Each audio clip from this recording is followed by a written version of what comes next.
اور پھر میں دیکھتا ہوں کہ تختیوں کا مسئلہ، ناموں کا مسئلہ اوپر آ گیا، نیچے آ گیا، بڑا آ گیا، چھوٹا ہو گیا۔ آپ دعوت دین دینے جا رہے ہیں، یہ پیغام حق کا ابلاغ ہو رہا ہے۔ اشتہار چھپا ہوا دوبارہ چھپوایا جاتا ہے، کیوں؟ کہتے 2 چودھریوں کا نام رہ گیا تھا بیچ میں سے، وہ لڑائی پڑ گئی محلے میں، محفل ہو رہی ہے۔ کیا گورکھ دھندا ہے یہ؟ اس طرح سوسائٹیاں دین پھیلاتی ہیں۔ داتا گنج بخش علی اجمیری رحمت اللہ علیہ، جسٹس امیر علی داتا صاحب کی سیرت لکھتے ہیں، وہ کہتے ہیں کہ یہ جو بھاٹی دروازہ ہے نا، داتا صاحب کے عقیدت مندوں نے اس کا نام اجمیری دروازہ رکھ دیا۔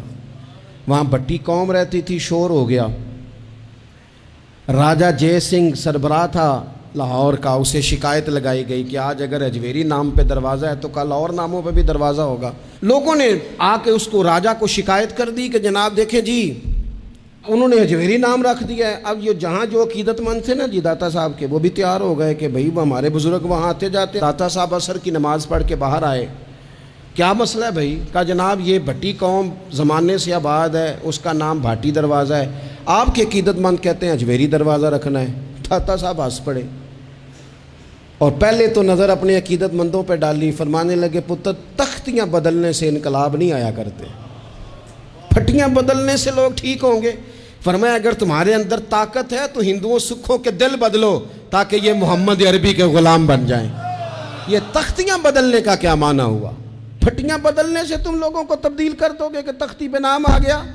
اور پھر آپ فرمانے لگے سرے سے بات ہی غلط ہے، کیا ضرورت تھی تمہیں اجمیری دروازہ نام رکھنے کی؟ جب یہ بنایا بھٹی قوم نے، لگایا بھٹی قوم نے، رہتی بھٹی قوم ہے تو بھاٹی دروازہ ہی نام سجتا ہے، خبردار کسی نے اجمیری دروازہ کہا۔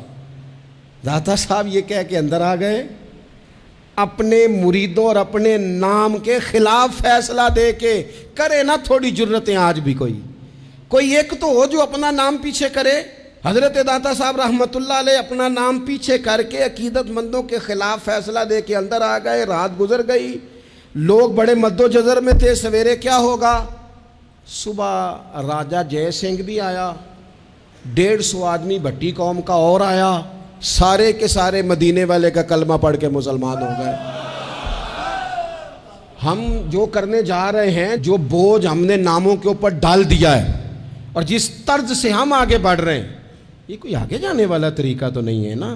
آپ لوگوں کو اپنی گفتگو کے جلال سے جیتیں گے، آپ کا کردار، آپ کا اخلاق، آپ کی وفاداری، آپ کی معاملہ فہمی، آپ کا حق پہ ہونا، آپ کا سچ بولنا، آپ کے ہاتھوں میں عدل کا ترازو ہونا، یہ لوگوں کو آپ کے قریب کرتا ہے۔ لوگ کبھی بھی آپ کی شخصیت کے سحر میں مبتلا نہیں ہوتے، لوگ جب بھی مبتلا ہوتے ہیں وہ آپ کے کردار کے حسن میں مبتلا ہوتے ہیں۔